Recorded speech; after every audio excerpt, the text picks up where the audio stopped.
amigo de verdade, ele vai estar com você na dificuldade e vai torcer muito e ficar muito feliz com a tua felicidade. Em geral, quando acaba uma relação, alguém já está em outro. É muito fácil uma pessoa, quando você está em dificuldade, aparecer, porque a pessoa até fala assim, eu vou lá porque agora eu estou superior. Não necessariamente perverso, mas muito narcisistas ou histriônicos. Se eles vão envelhecendo e desenvolvem demência, eles ficam mais doces. É muito interessante.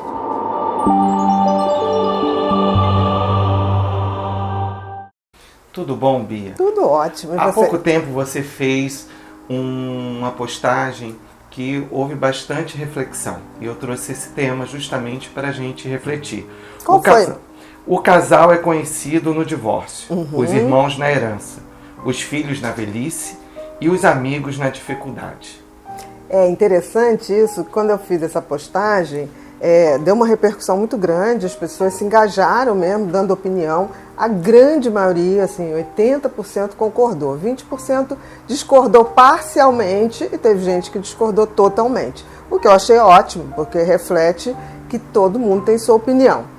Mas eu acho que tem um fundamento, sim. Claro que a gente não pode generalizar, né? Existem, por exemplo, casais que se separam muito bem. E isso eu acho que é uma das glórias da vida, você fazer uma separação com a mesma dignidade que você iniciou uma relação.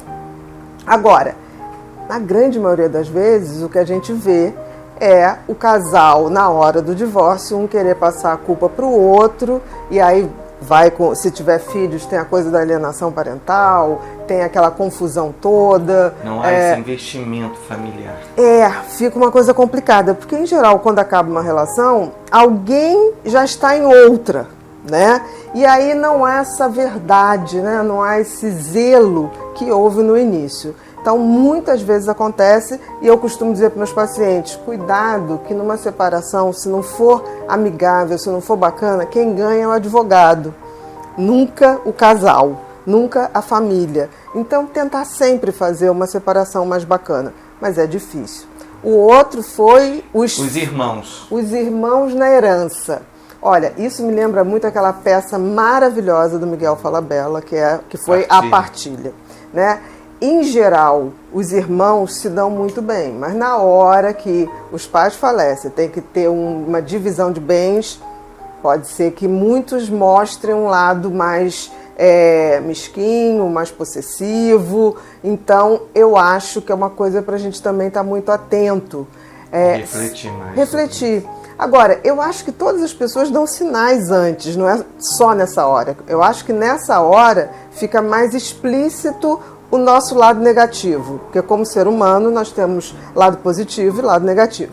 Nessas situações que eu coloquei na postagem, é claro que destaca mais o lado negativo. Agora, tem irmãos que de fato um privilegia o outro que necessita mais. Por exemplo, eu já vi irmãos se darem muito bem e fazer divisões muito justas, no sentido, aquele que está muito bem sucedido abrir mão da sua parte, acontece, mas em geral a briga é bem a peça, a partilha.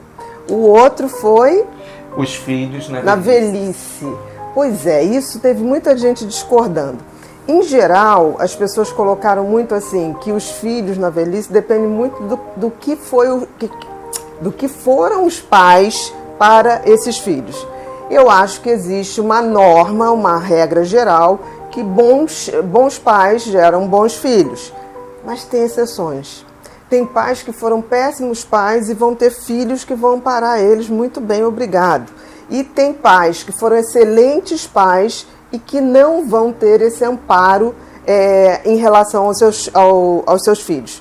Depende. Aí a gente tem sempre relativo, uma coisa que tem a ver com a personalidade de cada um. Isso é super importante, né? Não dá para fazer uma regra, mas a gente tem que ficar atento, porque isso depende de filho e pais, né? É claro que, por exemplo, relativo. Teve gente que falou assim, mas um filho de psicopata. Claro que um filho de psicopata é muito difícil que esse filho cuide desse pai com carinho, com dedicação. É muito difícil, Você tá mas falando pode uma acontecer. Coisa bem interessante, que há pouco tempo a gente já vivenciou isso até no consultório, tudo a gente vivencia mesmo, né? Mas uma pessoa que o pai foi cruel a vida toda, mas assim, bem cruel. Vamos colocar um narcisista, por exemplo, e na velhice ele começou a ficar muito doce.